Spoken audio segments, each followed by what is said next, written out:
Welcome back, APUSH students. Today is chapter 15 of the American Pageant, titled The Ferment of Reform and Culture. If you don't know the American Pageant, it's fine because the content is still going to be the same. I'm going to be going over all the key terms and notes for this chapter that helped me get a 5, so I encourage you to take notes along as well. The Age of Reason, book by Thomas Paine against religion. His book reinforced the waning religious zeal and supported the idea that established churches were more about profit over morality.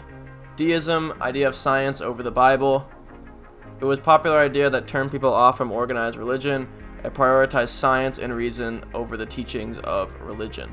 Second Great Awakening, religious revival larger than the First Great Awakening. This was obviously a response to things like the Age of Reason and deism. It revived religion by making more people turn to religion and developing new religious sects. It also provided for a moral movement that looked to reform harsh institutions in American life. Camp meetings, meetings that spread the Second Great Awakening. The camp meeting spread religion to those who had never been involved, and it boosted church membership and gave way to powerful sects like Methodists and Baptists. One thing about camp meetings that you should know is that camp meetings were very open to different races and all different genders, so women could show up, African Americans could show up. It was very progressive for its time. Charles Grandison Finney, lawyer turned evangelist, spreading Christianity. His speeches of revival helped to save sinners. He was also innovative in a sense that he gave women a more important role in religion and denounced alcohol and slavery, alcohol turning into the temperance movement, slavery turning into the abolition movement. In his later works, he helped to link Christianity and abolition. Burned Over District, area in New York where Puritans preached angry Christianity. The harsh teachings of the Puritans encouraged a positive religious movement in the region. Joseph Smith, founder of the Mormon religion. Persecution against the Mormons influenced their population to exile to the west, and they eventually settled in Utah. So if you hear any jokes about Utah, this is because of the Mormons. The religious influence inspired European missionaries to immigrate there, which eventually allowed Utah to become a state because of the huge population boost. Horace Mann, advocate for education. He led influential campaigns that inspired towns to invest in better schools and teachers. His movement spread from his home state of Massachusetts to other states across the country. Noah Webster, educator and maker of the dictionary Merriam-Webster, who everyone knows. His lessons on reading schooled many children, and his emphasis on patriotism helped promote a positive idealism among children. He also created the dictionary, which became a more standard resource for the English language. So obviously the United States was a very diverse and large country, but because of the dictionary, we became more on a standard language. Lyceum, traveling teachers. The association spread learning to the large population who didn't have access to schooling. They were able to get the masses more involved in the culture by teaching them science, literature, and philosophy. So overall, we were trying to make the American population a more educated population. Emma Willard, leader of women's secondary schooling. She founded one of the first secondary women's schools, which helped to get women's secondary schooling respect upon the education community. So a lot of schools, secondary schools, colleges were only open to men, but Emma Willard was trying to counteract that. Dorothy Dix, advocate for asylum reforms. The popular voice against the mistreatment of the demented population who were being held in poorly conditioned asylums helped to advance a more modern idea that the mentally ill should be cared for instead of punished. So she tried to preach more understanding for people who are going through mental illness. American Temperance Society, Society Against Drinking and Alcoholism. Their works promoted the idea that drinking ruins both the culture and the factory economy, and most importantly, the family. They helped to infuse more anti-drinking ideas into the culture by influencing books and pamphlets. A lot of these books and pamphlets showed the effects of a father who was a drunk on children and what a life of a man would be if they consume more and more alcohol. Neil S. Dow, advocate for prohibition laws. Known as the father of prohibition, his ideas influenced multiple states, including his own state in the Maine law, to legislate against alcohol. Elizabeth Cady Stanton, leading feminist. She was bold in ways like not saying obey in her marriage ceremony, and she was one of the leading early advocates for complete women's suffrage. Dr. Elizabeth Blackwell, leading feminist and medical school graduate. She was one of the early examples of women challenging dominant men's spaces like the medical world. She was the first female graduate of medical school. So Dr. Elizabeth Blackwell really promoted that if women want to challenge men, they should take up these men's spaces and really go toe-to-toe with men.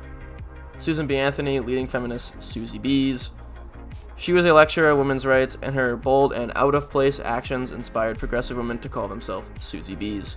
Angelina and Sarah Grimke, these were obviously sisters, feminists and abolitionists. They became leading figures in associating feminism with abolitionism, and as they tried to turn the women's movement into a movement of civil rights instead of women's rights only. So they really tried to link women's rights and abolitionism because these are obviously moral causes, and they felt that if they joined together, they would be more powerful. Amelia Bloomer, leading feminist and bold dresser. She helped connect culture and women's suffrage by using her bold dressing style as an example of women's freedom. So moving away from traditional women's clothing was a sign of women's movement and women's progressivism. Seneca Falls Convention, feminist meeting led by Elizabeth Cady Stanton. By using the Declaration of Independence as a model for women, they promoted voting rights and helped to modernize the women's rights movement.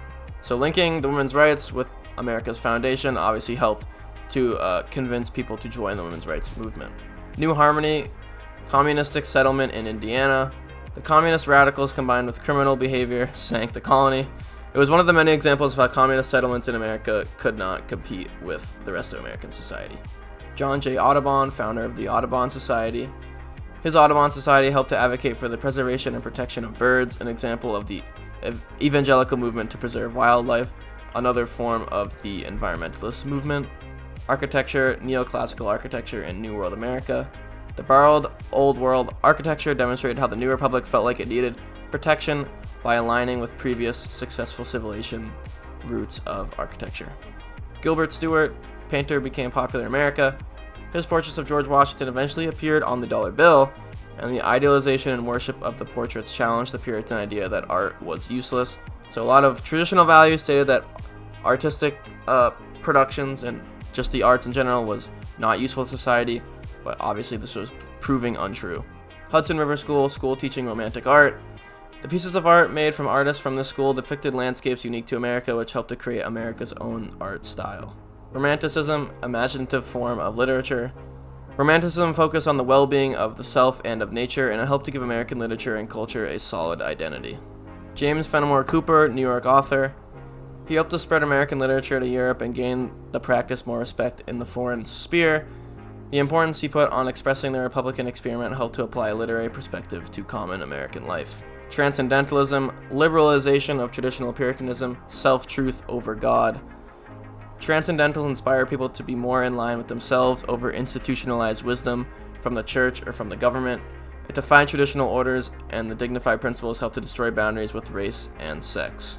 So obviously transcendentalism and individualization to its logical extreme would have many downsides, but this slight liberalization and progressive from traditional values helped a lot. The American Scholar, intellectual address to Harvard College. He encouraged scholars and writers to separate from European traditions and to promote an American scholarly society and way of thinking. So you can see just a continued promotion of education among American society. Henry David Thoreau, poet, intellectual, and romanticist. His preaching of isolationism and self-truth over societies, corruptions inspired idealistic thought. He also later inspired the nonviolence movement furthered by MLK. Margaret Fuller, transcendentalist, teacher, and author. Her most famous works challenged traditional values and became an instrumental piece of the early feminist movement. Walt Whitman, famous American poet. His writing became synonymous with democracy and symbols of the thriving New World. He expanded American enthusiasm to turn away from old world traditions and thrive as themselves. Emily Dickinson, poet and extreme transcendental. She was an avid isolationist who became an example of the Romanticism movement. Her poetry expressed many Romanticist themes in simple language. So Emily Dickinson's poems could be read by anybody, which really furthered the Romanticist movement. Edgar Allan Poe, gifted dark lyric poet. He became a leading figure for the anti-Romanticist literary movement that explored dark ideas of corruption, suffering, and death. So while the Romanticists tried to preach these ideas, countering society through nature and beauty, Edgar Allan Poe took a different route that explored kind of darkness and death. George Bancroft, Boston historian, father of American history. He influenced patriotic American history that archived all of the years leading up to the foundation of the United States. He was the first of many historians that flourished by scavenging the vast libraries of Boston. So a lot of things that we know about the pre-United States were really documented in this time. And that's a wrap. Thanks for watching. I'll see you in the next chapter, and goodbye.